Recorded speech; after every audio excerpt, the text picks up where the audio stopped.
Veins law में अब तक हम ये रिलेशन देख चुके हैं कि lambda into T is equal to आपका एक कांस्टेंट होता है, ओके।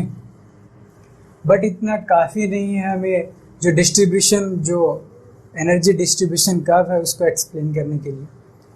सो हमने देखा कि वेन ने जो सिस्टम ऑफ था रेडिएशन का, उसको एक थर्मोडायनेमिक सिस्टम कंसिडर किया था, एक गैसीय सिस्टम। सो इसमें जो फर्स्ट लॉ ऑफ थर्मोडायनेमिक्स है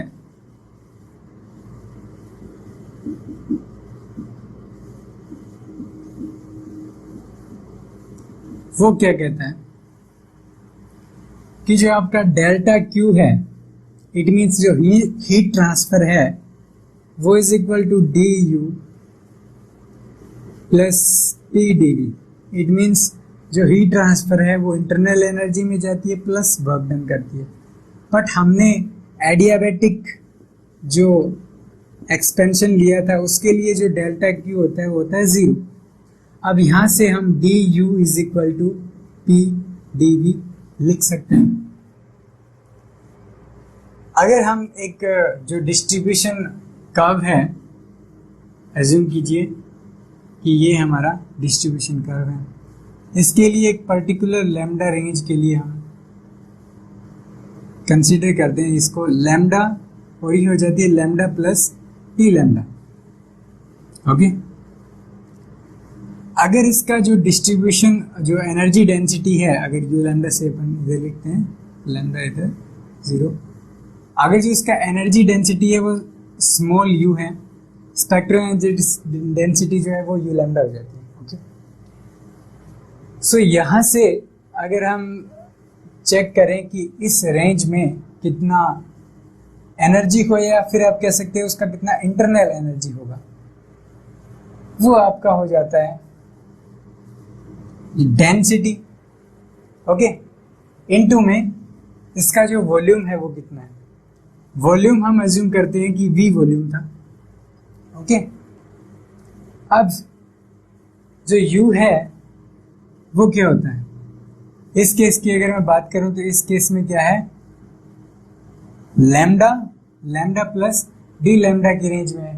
तो यहां से मैं इसको लिख सकता हूं कि U lambda, okay, into D lambda, okay, into जो अपनी वॉल्यूम है वो, ओके।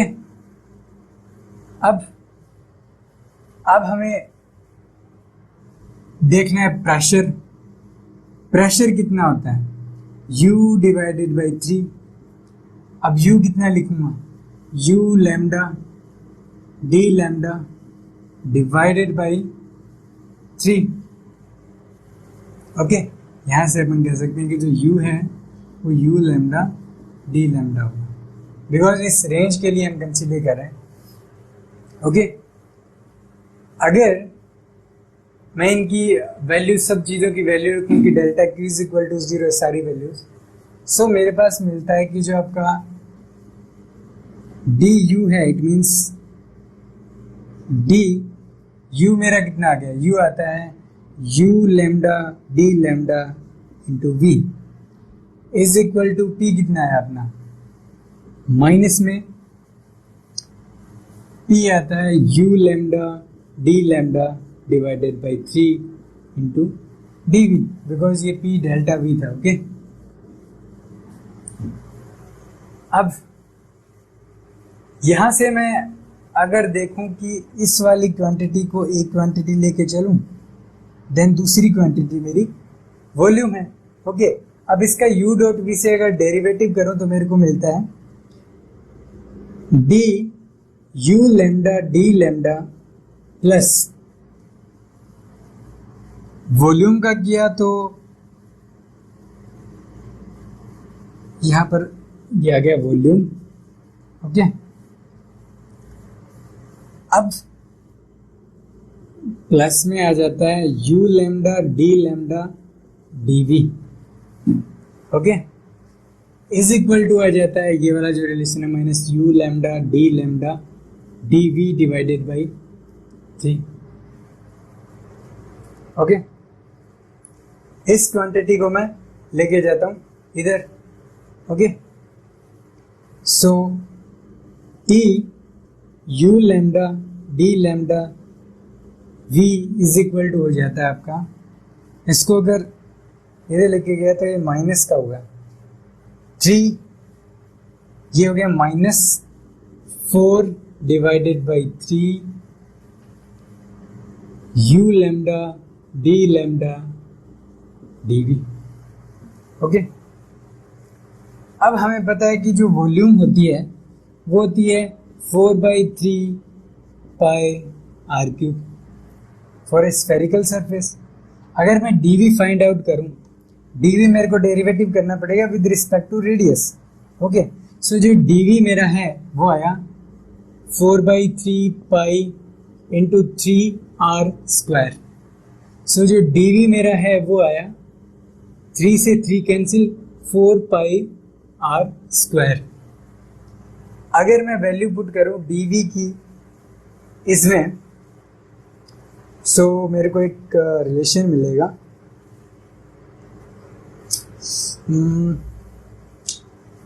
कि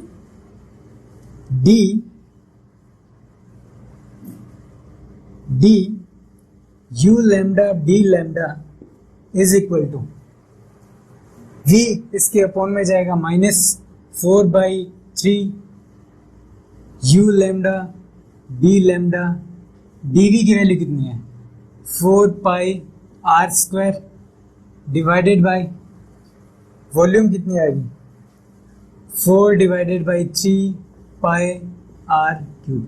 यहां से देखूं तो 4/3 से 4/3 कैंसिल हो गया, ओके। पाई से पाई एक, ये आर स्क्वायर कैंसिल हो गया, ओके। यहां से अगर मैं चेक करूं तो मेरे को रिलेशन मिलता है कि जो आपका d u lambda d lambda है वो इक्वल आता है आपके, देखिए क्या क्या बचेगा, -4 u lambda d lambda divided by r divided bye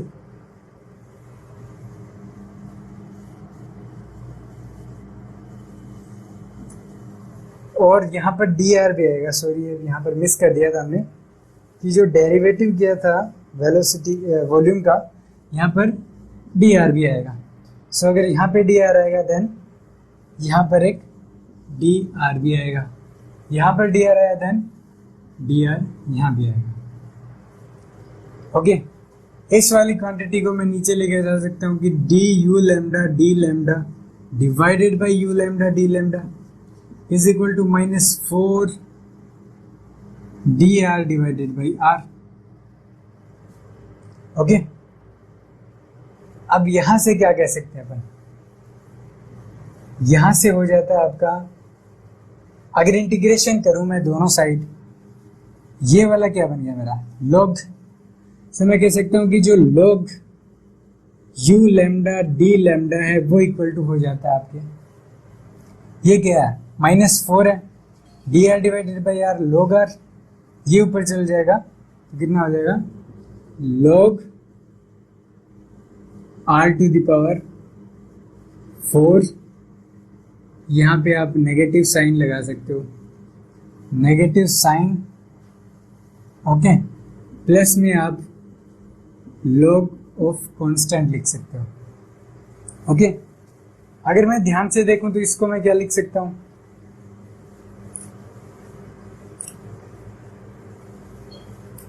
आप एक काम कीजिए, आप इसको न लिख के आप डायरेक्टली यहीं से देखिए कि जो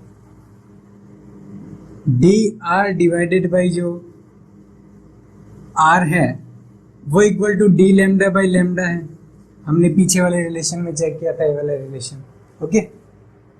सो डी लैम्डा बाई लैम्डा इसकी जगह मैं पुट कर सकता हूं, तो इसको मैं डायरेक्टली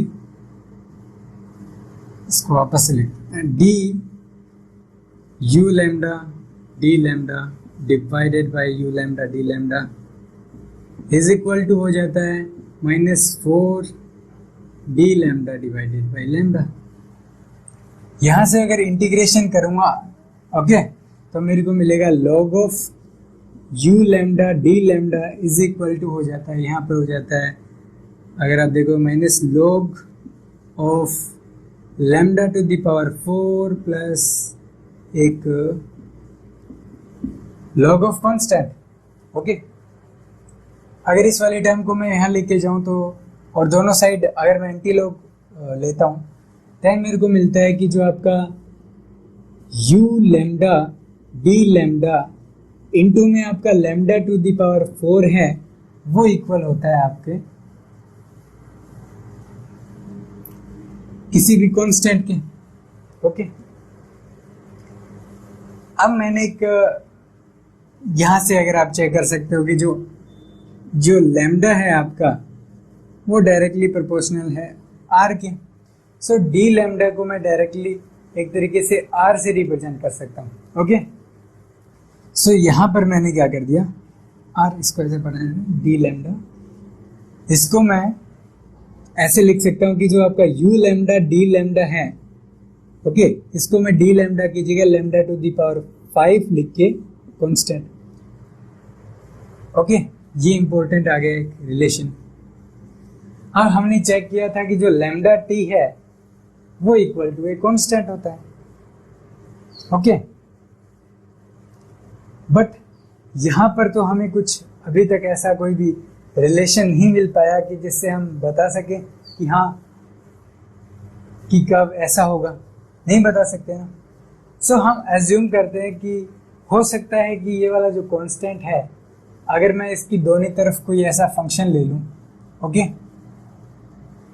कि जो फंक्शन है ये इट मीन से अगर ये कांस्टेंट मिलता है अपने को देन कोई प्रॉब्लम नहीं है कि कोई भी एक ऐसे रिप्रेजेंट कर सकते हैं इस रिलेशन को। सो इसको हम थोड़ा सा अलग लिखते हैं कि जो आपका you lambda d lambda multiply कर देते हैं एक बार के यू लैम्डा डी लैम्डा है वो इज इक्वल टू हो जाता है आपका कोई कांस्टेंट है ए, एज्यूम कीजिए ए कोई कांस्टेंट है इनटू में अदर कांस्टेंट जो कि हम एज्यूम करेंगे कि फंक्शन ऑफ लैम्डा टी है। ओके सो यहाँ से हमारे पास एक रिलेशन आ गया कि जो यू लैम्डा डी लैम्डा है वो इक्वल हो जाता है आपके कोई भी कांस्टेंट जो कि फिट इसके लिए बैठेगा इसके अंदर into function of lambda T. अभी तक हमें ये पता लगा सॉरी यहाँ पर लैम्डा 5 भी है। सो लैम्डा 5 यहाँ पर ये चली जाती है। ओके और यहाँ पर देखिए तो lambda to the power -5 function lambda T. अब ये वाला जो रिलेशन था ये रिलेशन वैसे सही है, ये वाला मेन रिलेशन था बट यहां से हम ये वाला जो फंक्शन है इसको डिफाइन नहीं कर पाए। ओके इसका कुछ भी पता नहीं लगेगा कि ये फंक्शन कैसे फाइंड आउट करेंगे अपन। अगर इस रिलेशन को हम देखें तो इसको मैं फ्रीक्वेंसी में भी चेंज कर सकता हूं जैसे कि आपका जो लैम्डा है वो is equal to c upon mu होता है। ओके अगर मैं डी लैम्डा अगर यहां पर पुट करता हूं d lambda is equal to कितना होता है और यहां पर डी लैम्डा भी मल्टीप्लाई में आएगा। Okay because d lambda cancel हो जाएंगे ये रिलेशन मिलेगा अपने को वापस। D lambda is equal to होता है डेरिवेटिव करूंगा -c divided by lambda square. Okay अगर ये दोनों वैल्यूज अगर यहाँ पर मैं पुट करता हूँ तो मेरे पास मिलता है you lambda d lambda is अब यहाँ पर फ्रीक्वेंसी का आ गया ना डी लैम्डा है वो एक तरीके से डी म्यू में चेंज हो गया। Okay D mu okay it means ये लैम्डा टू इस रेंज में ना okay mu two mu minus D mu मतलब इस रेंज में होगा। ओके अब वैल्यूज पुट करते हैं ये जो कांस्टेंट है ए ओके और lambda to the power -5 function of अब यहाँ पर जो लैम्डा टी है उसको कैसे लिख सकते हैं, के टी डिवाइडेड बाय म्यू, और you can say T divided by mu. Okay, अब डी लैम्डा, डी लैम्डा आ जाता है आपका, लैम्डा की जगह इसकी पुट करेंगे वैल्यू जो भी है, ये जो लैम्डा की वैल्यू है इधर पुट करते हैं अपन। सो कांस्टेंट ये सी है, सी टू का -5 है, एज्यूम करता हूँ कि मेरा जो कांस्टेंट है वो बी है, चेंज हो गया कांस्टेंट। यहाँ पर जो पावर है ये कितनी हो जाएगी, mu two the power 5, okay, into D mu, ये डी म्यू की वैल्यू यहाँ से यहाँ पुट करूँगा तो -c, ये इसमें बी में चला गया। लैम्डा स्क्वायर, लैम्डा स्क्वायर है, इसको मैं ऐसे लिख सकता हूँ कि d lambda is equal to sorry mu square, because derivative करेंगे तो यहाँ पर म्यू स्क्वायर आएगा। ओके, अब इसकी वैल्यू पुट करते हैं तो c चला गया कांस्टेंट में, okay, divided by mu square हो गया। अगर मैं ध्यान से देखूं तो यहाँ पर वैल्यूज ये कैंसिल हो रही है, ओके, ये चला जाता है 3 पे, ओके। सो इट मीन्स मेरे पास जो एनर्जी डिस्ट्रीब्यूशन का जो फॉर्म है वो फ्रीक्वेंसी के लिए भी आ जाता है कि आपका यू म्यू डी म्यू है वो आपका होता है कि कोई भी कांस्टेंट है बी इनटू में म्यू टू द पावर 3 और एक फंक्शन होगा टी डिवाइडेड बाई म्यू का, ये रिलेशन हमें मिल जाता है, ओके। बट ये रिलेशन मिल गया, बट हमें फंक्शन का कोई भी नॉलेज नहीं है अभी तक। बट वेन्स ने क्या किया कि ये फॉर्मूला फाइंड आउट नहीं कर पाए थियोरेटिकली। उन्होंने क्या किया कि एक एक्सपेरिमेंटल जो डाटा था उसके ऊपर जस्ट डायरेक्टली एक एम्पिरिकल रिलेशन फाइंड आउट किया, और जो एम्पेरिकल रिलेशन था वो एग्जैक्टली तो नहीं बट अप्रोक्सीमेटली उसके ऊपर फिक्स बैठ रहा था। उन्होंने क्या किया कि जो रिलेशन है वो u lambda d lambda is equal to a lambda to the power -5, okay. अब जो फंक्शन है उसकी जगह उन्होंने किया कि ये होता है एक्सपोनेंशियल -b डिवाइडेड बाई के टी। अब ये जो b है ये आपका कांस्टेंट आता है इसी केस में, जो आपका लैम्डा टी होता है ना, lambda t is equal to constant होता है, ओके। ये वाला जो कांस्टेंट है ये बी है यहाँ पर, और इसको नहीं कह सकते आप बी, बस ये कोई भी आर्बिट्री कांस्टेंट है जो सब रिलेशन के लिए अलग अलग होगा, हर लैम्डा के लिए अलग अलग होगा, ओके। सॉरी यहाँ पर के नहीं, यहाँ पर लैम्डा आएगा, सॉरी यहाँ पर lambda T, okay, because lambda के लिए है ना, ये जो वेरिएशन है लैम्डा के लिए होगा। सो ये वाला जो वेरिएशन है ये हमारा मेन वेरिएशन है, ओके। ये हमारा हो गया कि वेन्स ने जो डिस्ट्रीब्यूशन है वो कैसे फाइंड आउट किया। अब सेम जस्ट डायरेक्टली आप म्यू के लिए फाइंड आउट कर सकते हो, जस्ट डायरेक्टली, बस कुछ नहीं, वैल्यूज बस चेंज करनी है। लैम्डा के लिए ये एक्सप्रेशन हो गया, फंक्शन की वैल्यू में जस्ट डायरेक्टली चेंजेस करने हैं, लैम्डा की जगह म्यू पुट करना है, सी अपॉन म्यू पुट करना है, ओके। सो ये वाला रिलेशन आ गया, ये ओनली एम्पेरिकल रिलेशन है, ओके। वो कोई भी इसका एक्सप्लेनेशन नहीं दे पाए थ्योरेटिकली, ओके। और हर लैम्डा की वैल्यू के लिए हमें कांस्टेंट बी की वैल्यू अलग अलग निकालनी पड़ती थी, ओके। इट मीन्स बी का जो डाटा है हमारे पास पहले से होता था, और हर लैम्डा के लिए फाइंड आउट करना है तो उसके लिए ये एक एम्पेरिकल रिलेशन हो गया, ओके।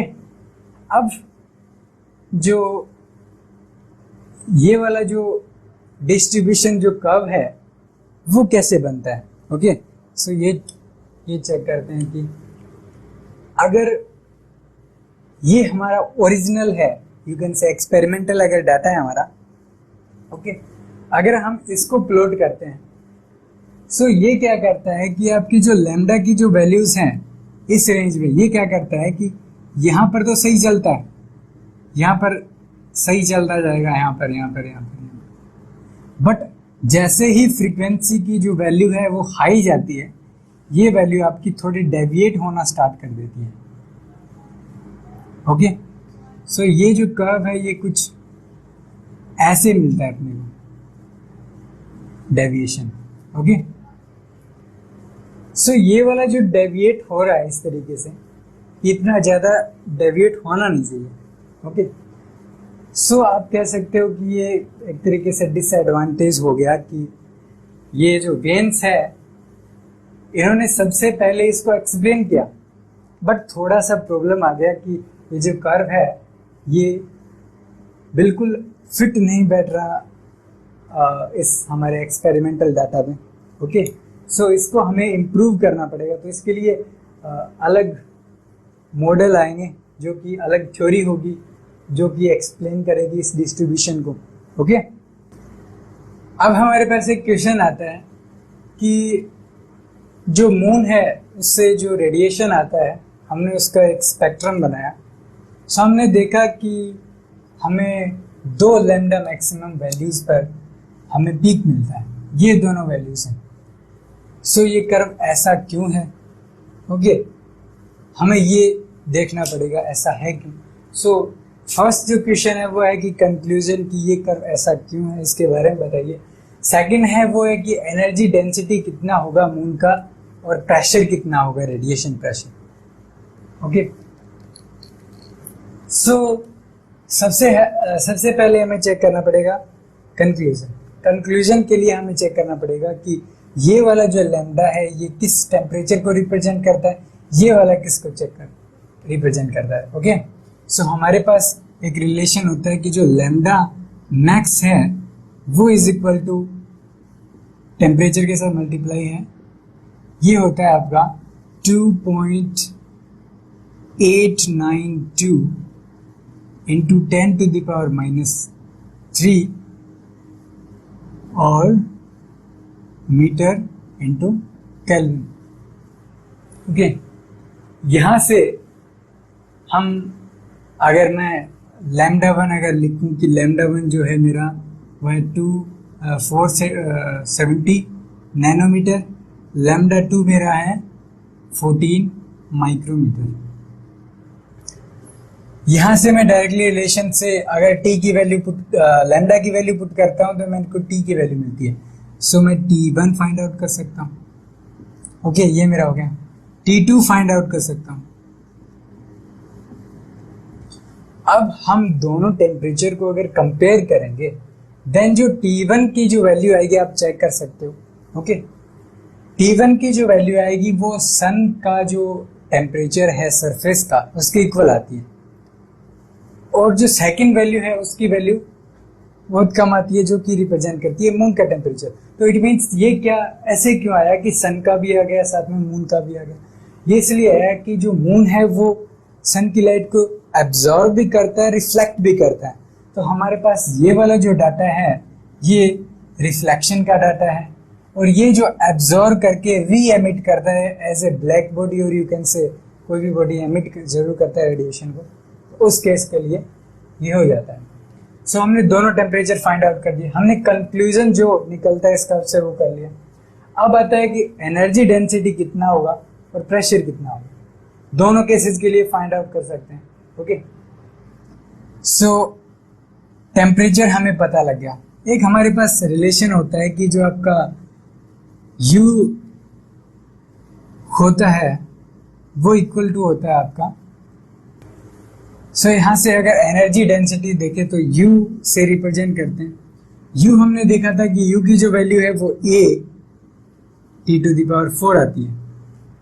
A जो कांस्टेंट है वो आता है 4 sigma divided by C T⁴।